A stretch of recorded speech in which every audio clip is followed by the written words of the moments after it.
नमस्कार दोस्तों, स्वागत है आपको हमारे चैनल कैवल एकेडमी पर। दोस्तों, आज से हमारा जो है एक नया सीरीज शुरू होने जा रहा है PT 365 में ही। ये है आर्ट एंड कल्चर के लिए, ठीक है। कौन सा है? संस्कृत। तो इसमें ये चैप्टर हैं करीब, इसमें टोटल कुल 10 चैप्टर 11 चैप्टर हैं, ठीक है। तो इन 11 चैप्टर को हम बारी बारी से डिस्कस करेंगे। तो चलिए आज का हमारा पहला लेक्चर देखते हैं क्या है। तो आज पहले लेक्चर में है हमारा पहला टॉपिक है मूर्तिकला और स्थापत्य कला से संबंधित है ये। कौन सा?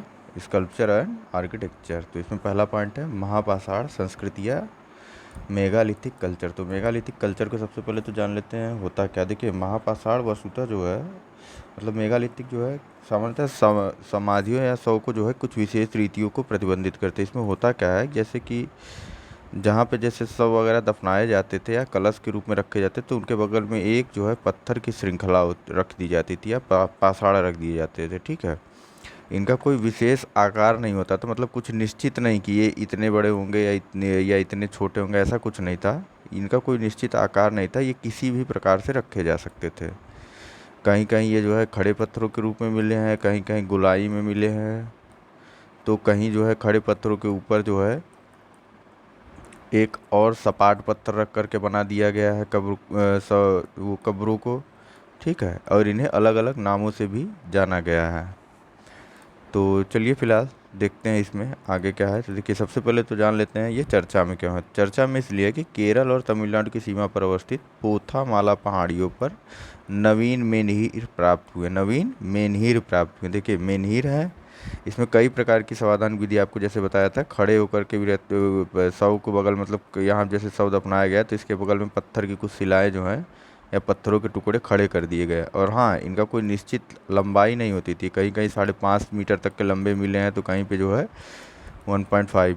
देखिए, ये आपको याद रखने की ज़रूरत नहीं है कि 1.5 मीटर से लेकर के 5.5 मीटर तक मिले थे, ये बस एक नॉलेज के लिए बताया जा रहा है आपको, ठीक है।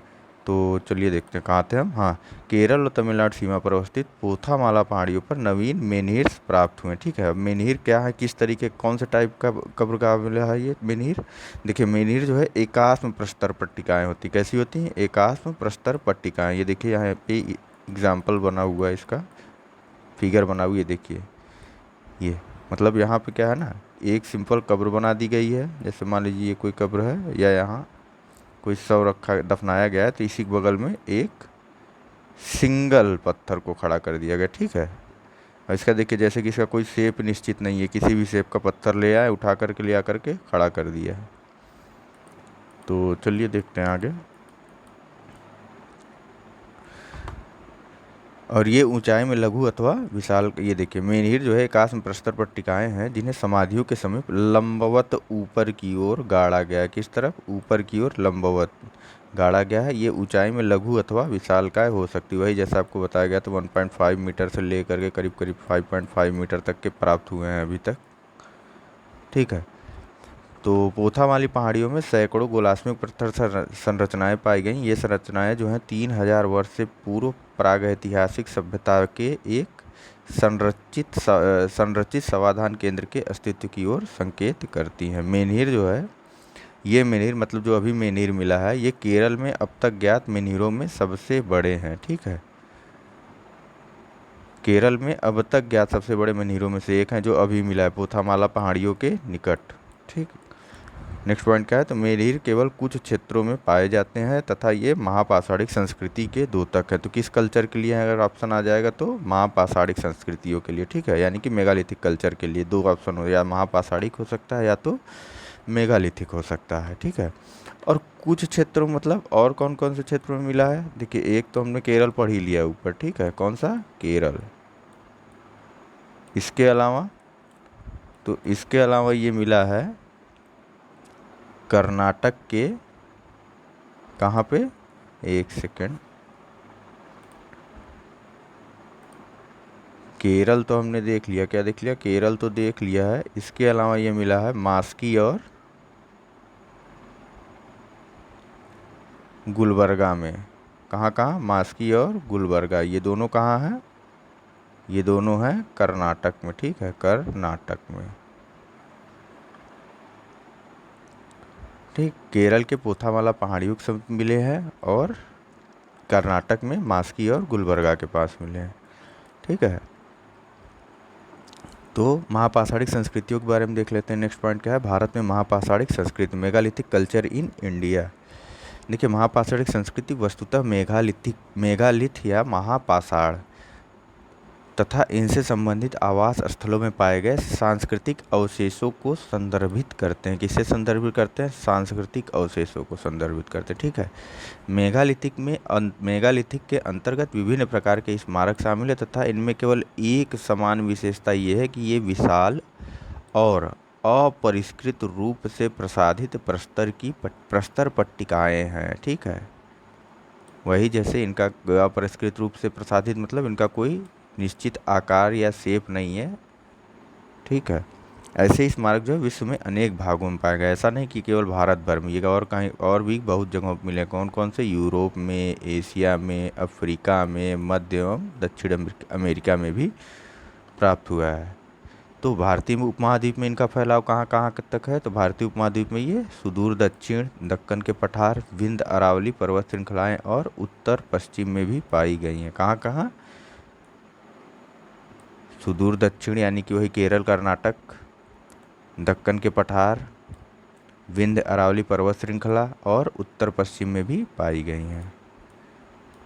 भारत में महापाषाणिक स्थलों की तिथि कब से कब है? तो ये 1300 ईसा पूर्व से लेकर 12वीं सदी ईस्वी तक निर्धारित की गई है। ठीक है, महापाषाणिक स्थलों की स्थिति 1300 ईसा पूर्व से लेकर के 12वीं सदी तक निर्धारित की गई है।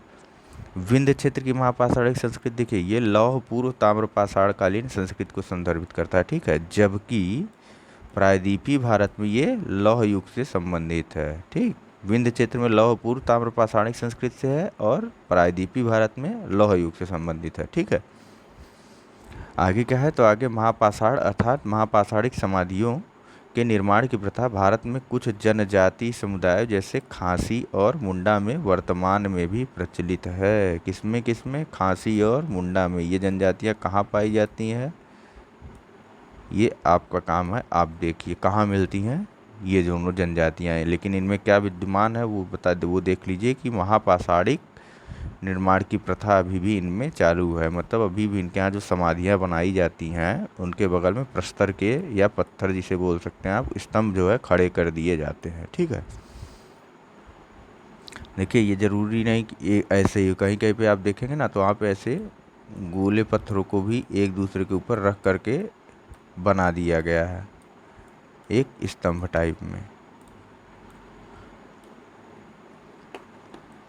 देखिए, महापाषाण वस्तु समाधियों, ये यहाँ पे दिया भी है इस चीज़ को। तो महापाषाण वस्तु समाधियों की कुछ विशेष रीतियों को प्रतिबिंबित करते हैं जो भिन्न भिन्न स्थलों में भिन्न भिन्न समयांतरालों में प्रकट हुई हैं तथा कुछ काल तक प्रचलन में रही हैं। ठीक है, इन प्रथाओं में से कुछ की उत्पत्ति नवपाषाणकालीन ताम्रयुगीन संस्कृति में हुई है, जैसे कि गर्त और कलश समाधान की प्रथा यानी कि पीठ और अन्न ब्यूरल्स। ये दक्षिण भारत के नवपाषाण ताम्रपाषाणिक स्थलों से प्राप्त हुए हैं। ठीक है,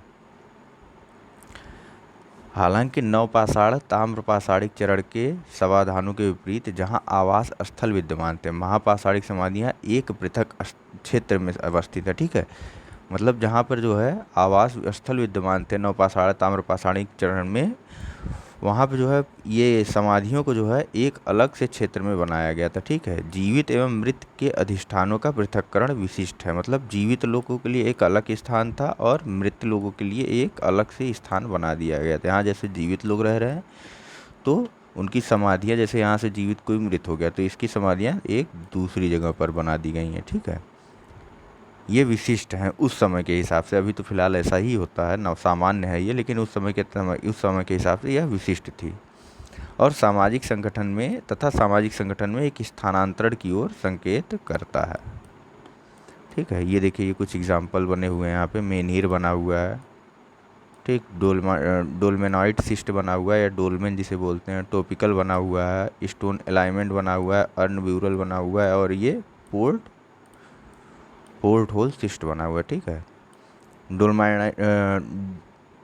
ये डोलेमन सिस्ट में क्या होता था? तो इसमें देखिए इसमें क्या होता था ना, इसमें जो है शवों को दफना दिया था। जैसे शव को, यहाँ पे कोई शव है, इसमें ये जो देख रहे हैं आप, इसमें शव को दफना दिया गया है यहाँ पे, ठीक है। शव को यहाँ दफना दिया गया। इसके बाद इसके चारों तरफ जो क्या किए, पत्थरों को खड़ा कर दिए, चारों तरफ पत्थरों को खड़ा कर दिए, ठीक। और इसमें क्या करते थे ना, इसके ऊपर एक दूसरा पत्थर रख दिए, ठीक, चारों तरफ से। जैसे इसमें डोलमेन में पूछेगा क्या होता है, तो इसमें देखिए, इसमें शव को दफना करके इसके चारों तरफ पत्थरों को खड़ा कर दिया जाता था, और इन पत्थरों के ऊपर जो है एक बड़े पत्थर की सिल्ली रख दी जाती थी, जैसे कि ये है, बड़े पत्थर की सिल्ली रख दी है इसमें, ठीक। और ये टॉपिकल में भी देख लीजिए।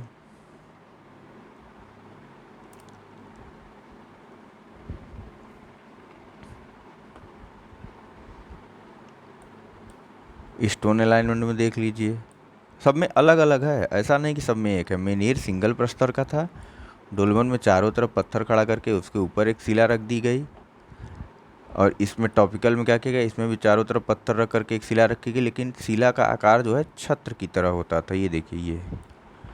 इसी तरह स्टोन अलाइनमेंट में यहाँ ढेर सारे जो है पत्थरों को एक साथ अगल बगल खड़ा कर दिया गया, जबकि मेनहिर में सिंगल, जैसे एक मेनहिर है सिंगल है, ठीक है। इसी तरह और 3 4 और 10 12 15 20 अगर लगातार ऐसे ही यहाँ पे हो गए, मतलब एक ही जगह पे कई सारे समाधान कर दिए गए, समाधियाँ बना दी गई, तो वो समूह का हो गया, उसे स्टोन अलाइनमेंट आप कह सकते हैं, ठीक है। इसी तरह से अर्नब्यूलन, ये कलश वाला होता था पद्धति, ठीक है, और ये पोर्ट होल सिस्ट है।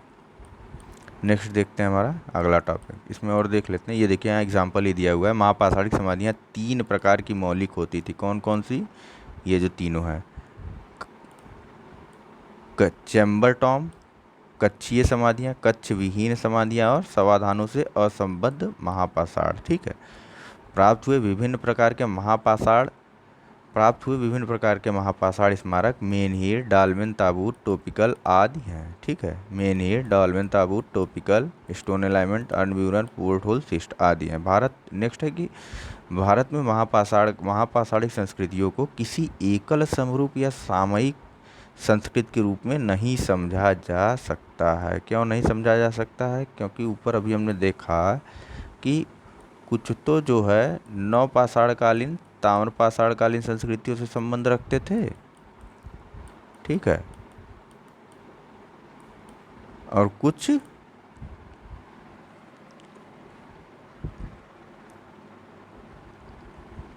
बताइए।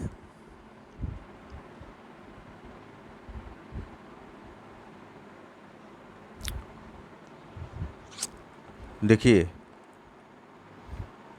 ये जो था, और कुछ जो है लौह पूर्व युग, देखिए सिंपल ऐसे समझ लीजिए आप कि कुछ जो है लौह पूर्व युग के थे, ठीक, और कुछ कब के थे, तो कुछ लौह युग के थे। बहुत सिंपल है, ठीक है। कौन कहाँ कहाँ मिला था, तो लौहपुर ताम्रपाषाणकालीन युगीन संस्कृत कहाँ मिली थी, ये विंध्य क्षेत्र की थी, ठीक है। कहाँ की थी, विंध्य क्षेत्र की। और लौह युग वाली कहाँ मिली थी भैया, ये प्रायद्वीपीय भारत में मिली थी। कहाँ मिली थी, प्रायद्वीपीय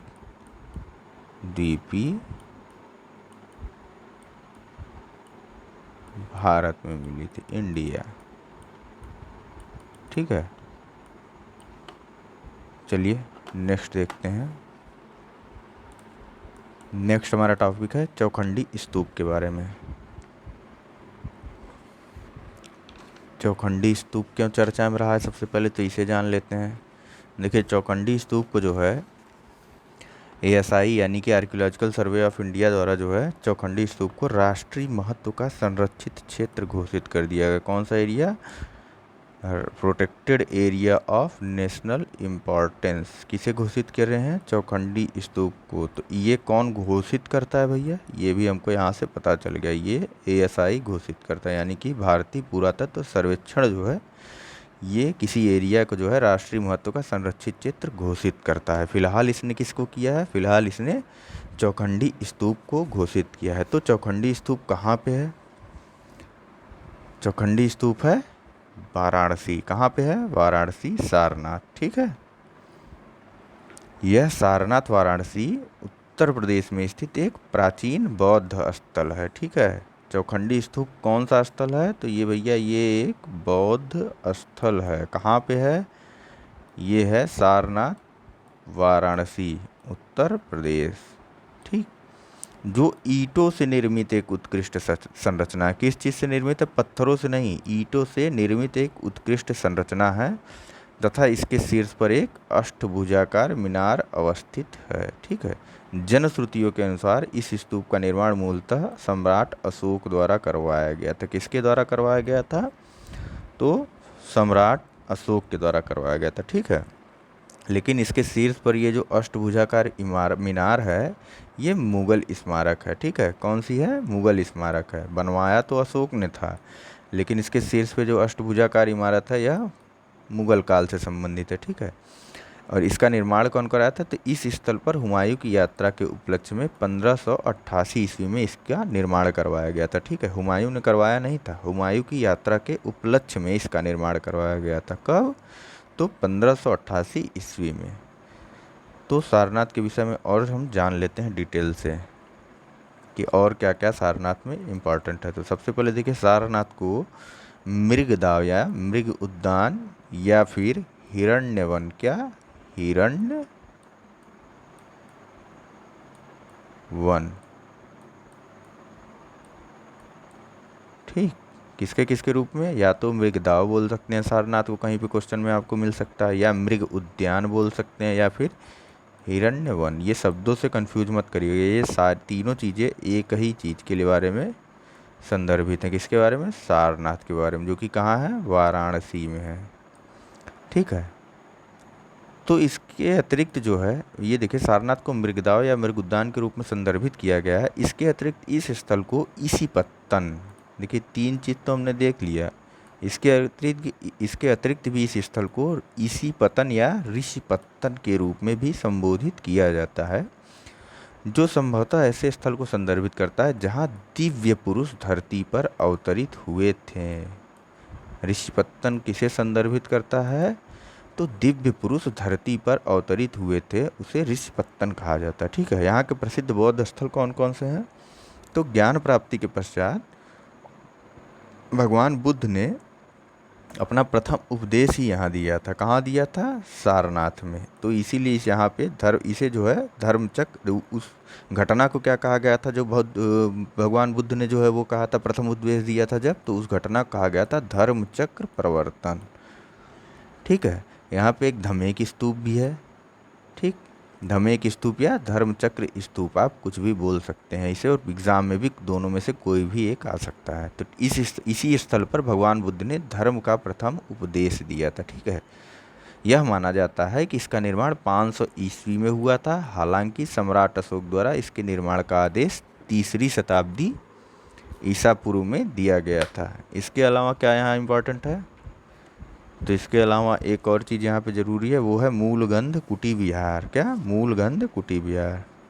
यह किस लिए है? तो यह वह स्थल है जहाँ महात्मा बुद्ध ने सारनाथ भ्रमण के दौरान निवास किया था। कहाँ निवास किया था? मूलगंध कुटी निवास में विश्राम किया था इन्होंने। ठीक है, नेक्स्ट है बोधि वृक्ष के बारे में। तो यह जो है कहाँ पे है?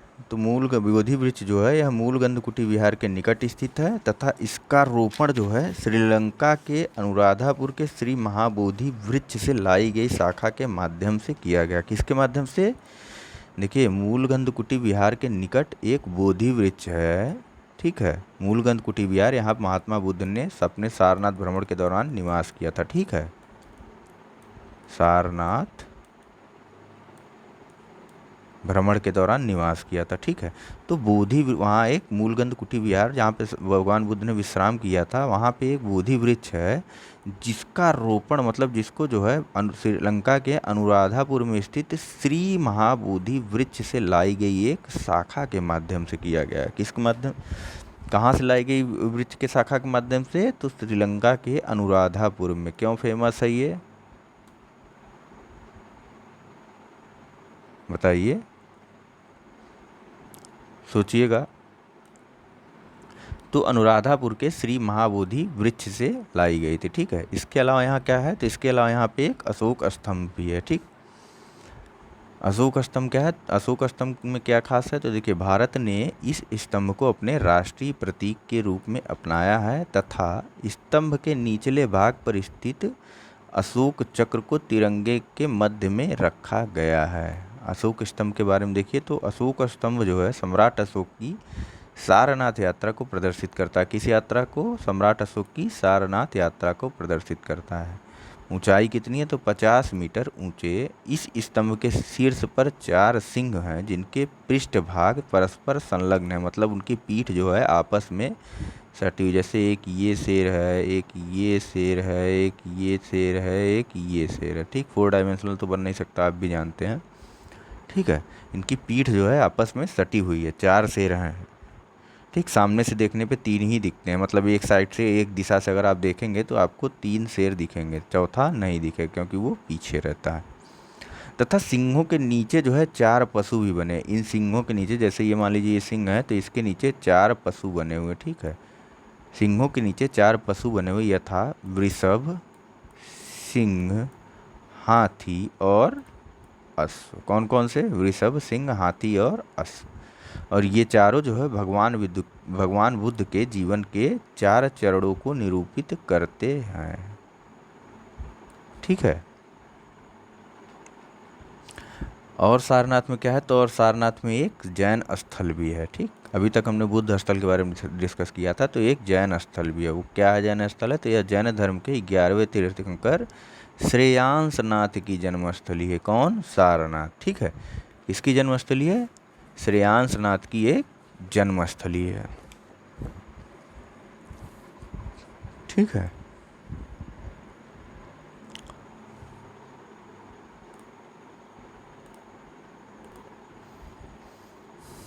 ठीक है, तो आगे देखते हैं। तो आगे देखने से पहले सबसे पहले तो ये स्तूपा के बारे में देख लेते हैं। ये एक स्तूप दिया हुआ है।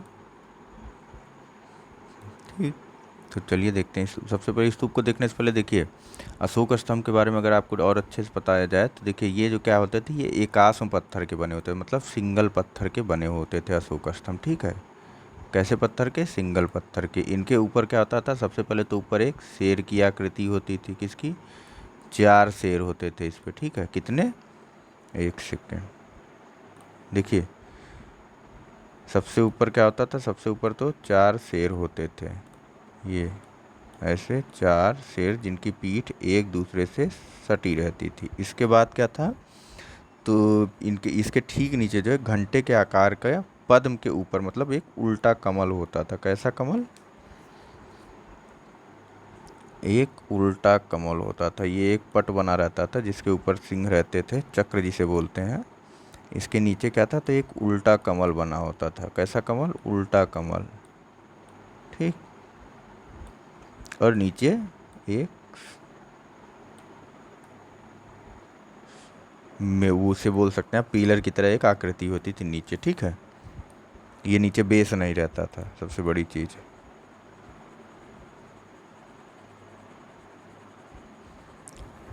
ठीक है, और इसमें एक हाथी, एक घोड़ा और एक वृषभ, जो सांड जिसे बोलते हैं। ठीक है, वृषभ और एक अश्व भी रहता था। तो मेरे ख्याल से इतना इस पीटी 365 के लिए बहुत है। आगे एक स्तूपा के बारे में दिया गया है, तो स्तूपा को भी देख लेते हैं हम।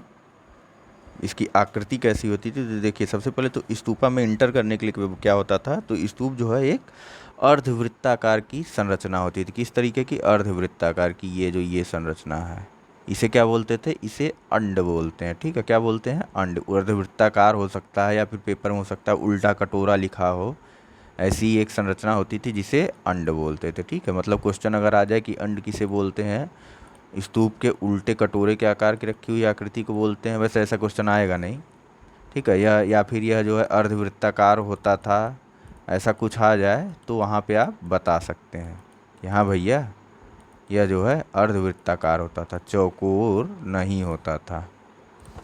ठीक, इसके ऊपर देखिए अंड के ऊपर क्या होता था, इसके शीर्ष पर एक हर्मिका नाम की संरचना, ये जैसा आप देख रहे होंगे चित्र में, ये इसे जो है इस संरचना को हर्मिका बोलते थे। ये देखिए इस संरचना को, ये जो ये चौकोर वाली संरचना है, ऊपर मत जाइएगा अभी, ठीक है। ये इस संरचना को हर्मिका बोलते थे, ठीक है। हर्मिका में क्या होता था, तो हर्मिका में जो है बुद्ध या किसी शिष्य के उनके अवशेष रखे जाते थे, ठीक है। बुद्ध या उनके किसी शिष्य के अवशेष रखे जाते थे। सारनाथ, वहाँ देखिए सांची में 3 स्तूप है, स्तूप 1, स्तूप 2, स्तूप 3, ठीक है। कौन कौन से, स्तूप 1, स्तूप 2, स्तूप 3। स्तूप 1 में बुद्धा से संबंधित अवशेष रखे हुए हैं, किससे, बुद्धा से। स्तूप 2 में बुद्ध के शिष्यों से हैं, और स्तूप 3 में मोगलीपुत्र और एक महाकश्यप के रखे हैं, ठीक है। ये याद रखने की ज़रूरत नहीं है आपको, ये बस ऐसे ही बता रहा हूँ। बस इतना जान लीजिए कि सांची में 3 स्तूप हैं, कौन कौन से, स्तूप 1, स्तूप 2, स्तूप 3, बस, कुछ खास नाम नहीं है इनका।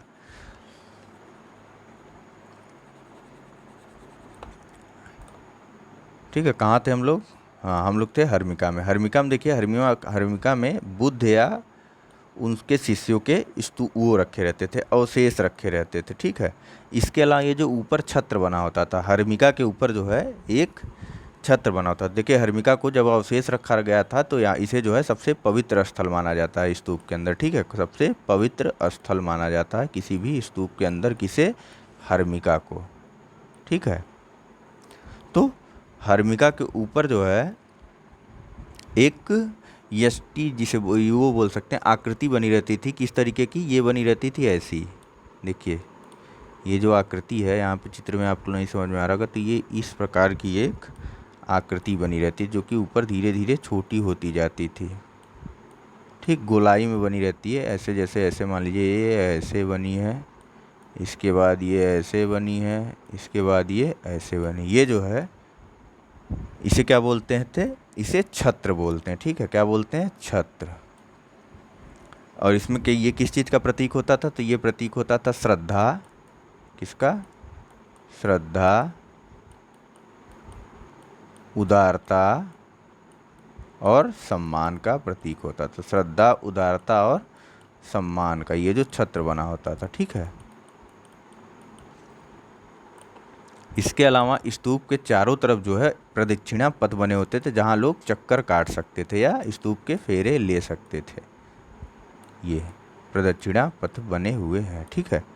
और फिर जो है स्तूप के चारों तरफ जो है ये तोरण द्वार लगे होते थे, क्या, तोरण द्वार लगे होते थे, ठीक है।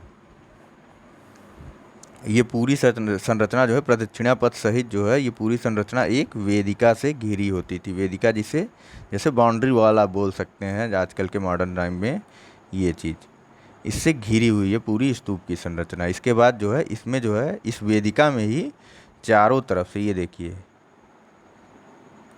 इधर भी है 1, 2, 3 और ये चारों तरफ जो है वो बना हुआ है, तोरण द्वार बोलते हैं इन्हें, तोरण द्वार, या फिर सिंपल बोले तो प्रवेश द्वार, क्या, प्रवेश द्वार या दरवाज़ा बोल सकते हैं आप लोग। इस पे क्या होता था, तो इस पे देखिए, इस पे जो है ये 2 पैरेलल लाइन रहती थी, ठीक है, 2 सीधी लाइन, 3 बेड़े आप जिसे कह सकते हैं, 2 पैरेलल और 3 उसके बाद 1, 2, 1, 3। इस पे क्या रहता था, तो ये भी सज्जित रहते थे बाकायदा, इस पे जो है चित्र बने रहते थे काफ़ी ज़्यादा। किसके चित्र बने रहते थे, कौन कौन से, तो इस पे जो है बुद्ध की जातक कथाओं के, यानी कि बुद्ध के पूर्व जन्म की कहानियाँ इस पे बनी होती थी, ठीक है। जातक कथाओं का बाकायदा इस पे चित्रण किया गया रहता था, ठीक है। मेरे ख्याल से स्तूपा के बारे में इतना बहुत है। क्रम पूछ लिया जाएगा तो अंड, हर्मिका और छत्र, ठीक है। चलिए आगे देखते हैं, ASI के बारे में जानते हैं। तो ASI क्या है, देखिए भारतीय पुरातत्व सर्वेक्षण जो है किसके मंत्रालय के अंतर्गत आता है, तो भैया ये मंत्रालय के अंतर्गत आता है, संस्कृति मंत्रालय के अंतर्गत, ठीक है। ये राष्ट्र की सांस्कृतिक विरासतों के पुरातात्विक अनुसंधान तथा संरक्षण हेतु उत्तरदायी एक प्रमुख संगठन है। इसके अतिरिक्त जो है प्राचीन स्मारक एवं पुरातत्व स्थल अवशेष अधिनियम 1958, अभी आपने इसको जो है पढ़ा होगा कहीं हाल फिलहाल में पॉलिटी में, ठीक है, अयोध्या वर्डिक्ट में आया था इस अधिनियम के बारे में, ठीक है, वहाँ आप एक बार चेक कर लीजिएगा। इसके अतिरिक्त इस प्राचीन स्मारक तथा पुरातत्व स्थल और अवशेष अधिनियम 1958 के प्रावधानों के अनुसार यह देश के सभी पुरातात्विक गतिविधियो61 को विनियमित करता है, ठीक है। यह पुरावशेष तथा बहुमूल्य कलाकृति अधिनियम 1972 को भी अधिनियमित करता है। इसकी स्थापना 1861 में हुई थी अलेक्जेंडर कनिंघम के द्वारा, ठीक है। इन्हें भारतीय पुरातत्व का जनक भी कहा जाता है, ठीक है, पुरातत्व का जनक, ठीक है। तो राष्ट्रीय महत्व के स्थलों के बारे में भी जान लेते हैं। तो देखिए प्राचीन स्मारक और पुरातत्व स्थल अधिनियम 1958 के तहत, यानी कि अमासर या ancient monument and archaeological sites and remains AMASR act, ठीक है, 1958, किस अधिनियम के तहत किसी स्थल को राष्ट्रीय महत्व का घोषित करते हैं? तो ये घोषित करते हैं आमसर एक्ट 1958। सिंपल ये याद नहीं रहेगा, ऐसे याद रहेगा आपको, भारतीय पुरातत्व, प्राचीन संस्मारक और तथा पुरातत्व स्थल और अवशेष अधिनियम 1958 के खंड 4 के तहत वे प्राचीन स्मारक अथवा पुरातत्वीय स्थल जो ऐतिहासिक, पुरातत्वीय या कलात्मक महत्व है, कौन कौन से? ऐतिहासिक होने चाहिए, पुरातत्वीय या कलात्मक महत्व के होने चाहिए, ठीक है, और कम से कम 100 वर्षों से अस्तित्व में है। ऐसा नहीं कि कोई भी ऐतिहासिक पुरातात्विक स्थल हो उसे आप जो है राष्ट्रीय महत्व का घोषित कर दे, नहीं भैया, वो कम से कम 100 साल पुराने होने चाहिए, ठीक है, उन्हें राष्ट्रीय महत्व स्थल के रूप में घोषित किया जा सकता है, ठीक है। अब तो राष्ट्रीय महत्व के रूप में घोषित स्मारकों के संरक्षण और अनुरक्षण का उत्तरदायित्व किसका है? ये है एएसआई का, और इस कार्य को वह संरचनात्मक मरम्मत, रासायनिक परिरक्षण और स्मारक के चतुर्दिश पर्यावरणीय विकास के माध्यम से संपादित करता है, ठीक है। यह एक नियमित व निरंतर संचालित होने वाली प्रक्रिया है। अन्य स्तूप के बारे में देखिए, सांची के स्तूप के बारे में हमने डिस्कस किया था, तो देख लेते हैं इसमें क्या दिया है। देखिए सांची के स्तूप के बारे में क्या है, तो यह जो है भारत की प्राचीन स्मारकों में से एक है। सम्राट अशोक द्वारा 3री शताब्दी ईसा पूर्व में इसका निर्माण कराया गया था। किसके द्वारा? सम्राट अशोक द्वारा 3री शताब्दी ईसा पूर्व में। ऐसा माना जाता है कि इसे शुंग सम्राट पुष्यमित्र शुंग, कौन? पुष्यमित्र शुंग के शासन के दौरान ध्वस्त कर दिया गया था, जबकि पुष्यमित्र के पुत्र जो है अग्निमित्र शुंग के शासनकाल में इसका जीर्णोद्धार भी कराया गया। मतलब पुष्यमित्र ने तो इसे नष्ट कर दिया था, ठीक है, शुंग शासक पुष्यमित्र ने इसे ध्वस्त कर दिया था, लेकिन उसके पुत्र ने, जो कि अग्निमित्र शुंग जिसका नाम था, उसने इसका जीर्णोद्धार भी करा दिया था। अन्य तथ्य क्या है? तो अन्य तथ्य है कि सातवाहन शासन के दौरान तोरण द्वार और वेदिकाओं में आलंबों का निर्माण करवाया गया तथा इसे अत्यधिक अलंकृत किया गया, ठीक है। तोरणद्वार को कथात्मक या जैसे जातक कथाएं बोलते हैं आकृतियों से सुसज्जित किया गया। इन संरचनाओं पर बोधि वृक्ष के नीचे संबोधि ज्ञान को बोल रहे हैं, ठीक है। बोधि तो वृक्ष था, लेकिन संबोधि ज्ञान प्राप्त करते हुए भगवान बुद्ध की प्रतिमा उत्कीर्ण की गई है। भगवान बुद्ध के जीवन से संबंधित विभिन्न घटनाओं का भी चित्रांकन किया गया। कहाँ? तोरण द्वार पर, ठीक है। सांची स्तूप में 4 सुंदर नक्काशी द्वार तोरण द्वार है, वे बुद्ध के जीवन के प्राय ये देख ही चुके हैं हम। देखिए 1989 में यूनेस्को की विश्व विरासत स्थल के रूप में इसे सूचीबद्ध किया गया। किसे? सांची के स्तूप को। कब? तो 1989 में, ठीक है। नेक्स्ट है भरहुत स्तूप के बारे में है। तो भरहुत स्तूप के बारे में भी हम थोड़ा जान लेते हैं। इसका निर्माण कब हुआ? तो देखिए भरहुत स्तूप है कहाँ पे? यह है मध्य प्रदेश के सतना जिले में है। कहाँ पे? मध्य प्रदेश के सतना जिले में। इसका निर्माण जो है शुंग शासनकाल के दौरान लगभग 150, अशोक नहीं, शुंग शासनकाल के दौरान लगभग 150 ईसा पूर्व में हुआ था। इसका निर्माण जो है लाल बलुआ पत्थर से किया गया था और इसकी खोज 1873 में अलेक्जेंडर कनिंघम ने किया था। किसने? तो अलेक्जेंडर कनिंघम ने इसकी खोज की थी। कब की थी? 1873 में, ठीक है। तो अलेक्जेंडर कनिंघम के बारे में हमने ऊपर देखा था। क्या देखा था? इन्हें जो है भारतीय पुरातत्व का जनक कहा जाता है। भारतीय पुरातत्व का जनक कहा जाता है, ठीक। इन्होंने किसकी खोज की थी? तो भैया 1873 में इन्होंने जो है भरहूत स्तूप की खोज की थी, जो कि कहाँ पे है? जो कि मध्य प्रदेश सतना में है।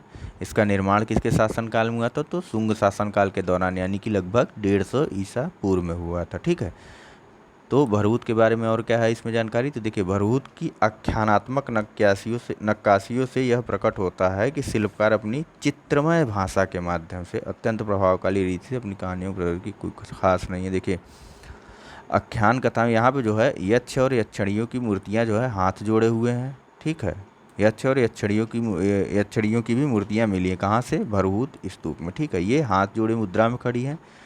एकल मूर्तियों में हाथों को चपटा और वक्ष को संलग्न कर चित्रित किया गया। ठीक है, एकल मूर्तियों में हाथ तो चपटा है, साथ ही साथ वक्ष को भी संलग्न कर दिया गया है। नेक्स्ट है, तो नक्काशीदार पट्टिकाओं पर बौद्ध कथाओं का चित्रण किया गया। कौन कौन सी बौद्ध कथाएं? जैसे माया देवी का स्वप्न। माया कौन थी? ये बुद्ध की माँ थी। ठीक है, बुद्ध की माता का स्वप्न। ठीक है, बुद्ध की माँ कहाँ पर है? ये भरहूत में है। ठीक है, देवताओं द्वारा बुद्ध की ज्ञान प्राप्ति का उत्सव मनाया जाना।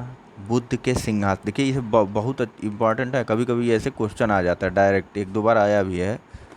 ठीक है, वो वाला आया है जैसे कि बुद्ध ने जो धरती को रोकते हुए जो है, धरती पर अपने हाथ रखते हुए बुद्ध की जो मूर्ति है, वो वाला क्वेश्चन आया। अभी डिटेल में जो क्वेश्चन याद नहीं है, तो देख लीजिएगा आप लोग, और इसे भी अच्छे से देख लीजिए।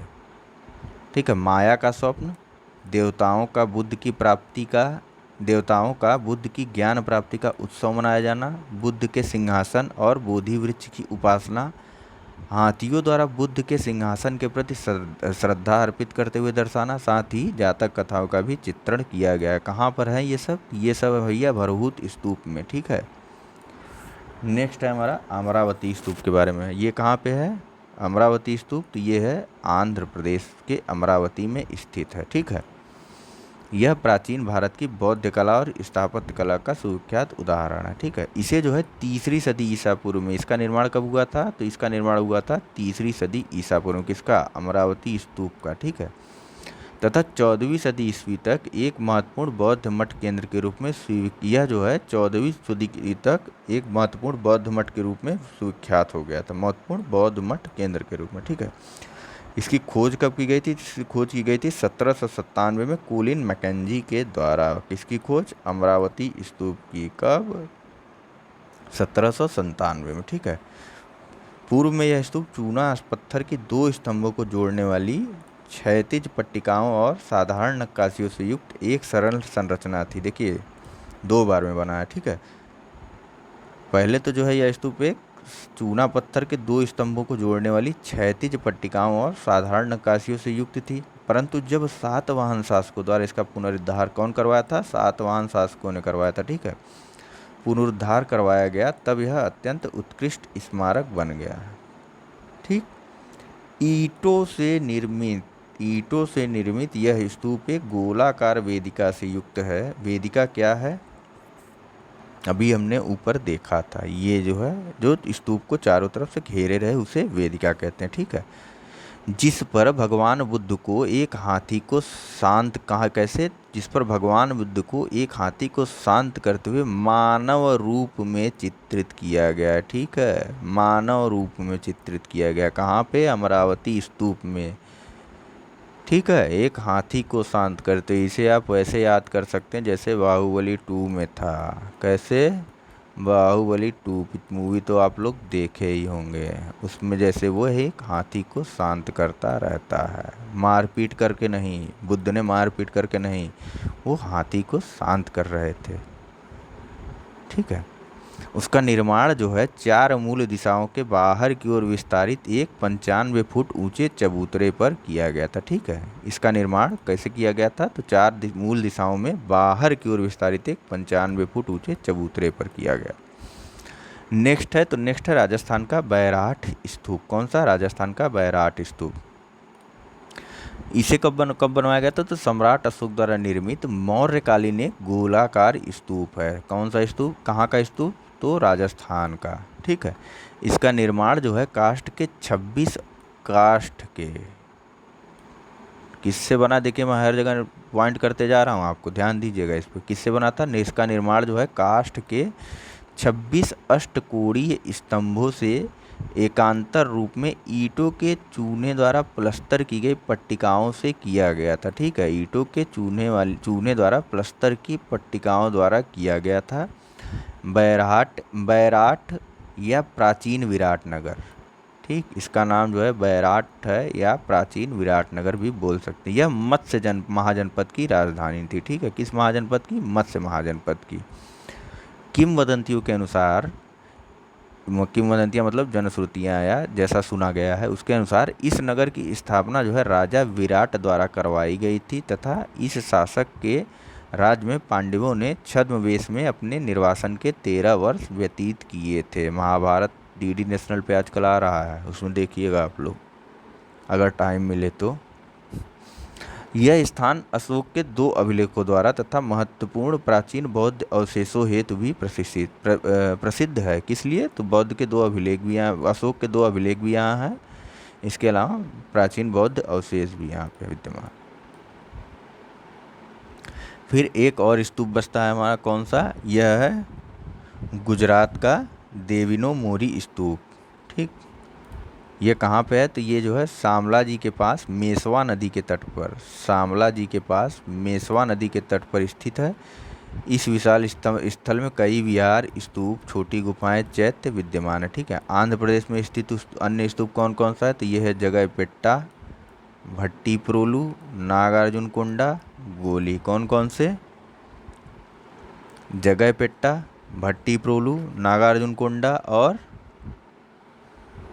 और एक कौन सा है? और एक है, बताइए, और एक है गोली। ठीक, देखिए नागार्जुन कुंडा को जो है ये कहाँ पे है? तो नागार्जुन कुंडा ये आपका नल्लामलाई पहाड़ियों के समीप स्थित है। कहाँ पे? नल्लामलाई पहाड़ियों के समीप स्थित है। ठीक है, नागार्जुन कुंडा वाला। और दूसरा बैराट स्तूप तो राजस्थान हम लोग देख ही लिए हैं ऊपर। ठीक है, इसके अलावा जो अमरावती स्तूप है, अमरावती को एक और नाम से जानते हैं, उसको क्या नाम से जानते हैं? ये जो है इसको एक और नाम से जानते हैं धान्य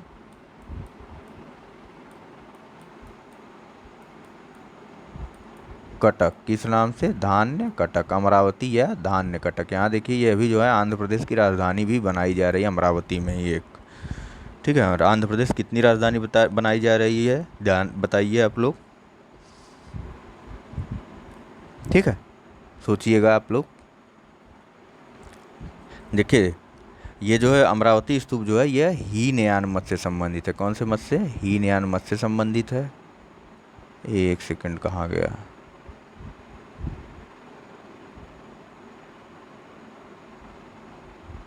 हाँ, यह अमरावती स्तूप जो है यह हीनयान मत से संबंधित है। किससे? हीन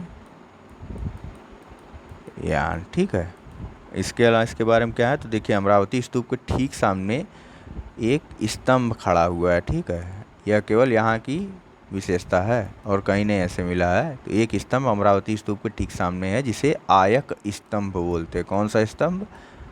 आयक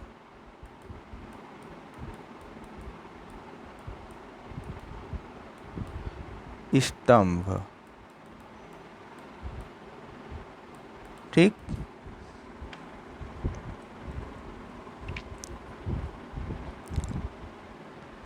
बाकी तो हमने देख ही लिया सब कुछ।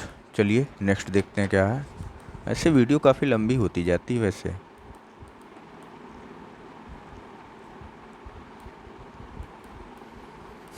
अमरावती शैली, कला शैली के बारे में आगे का टॉपिक है, तो देख लेते हैं अमरावती कला शैली के बारे में।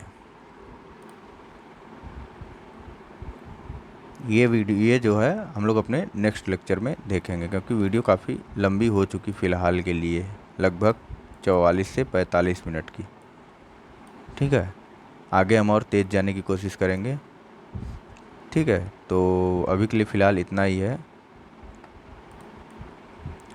बाकी आप लोग प्लीज़ हमारे चैनल को अधिक से अधिक लाइक और सब्सक्राइब भी कर लीजिए। Thank you. Thank you very much for discussion.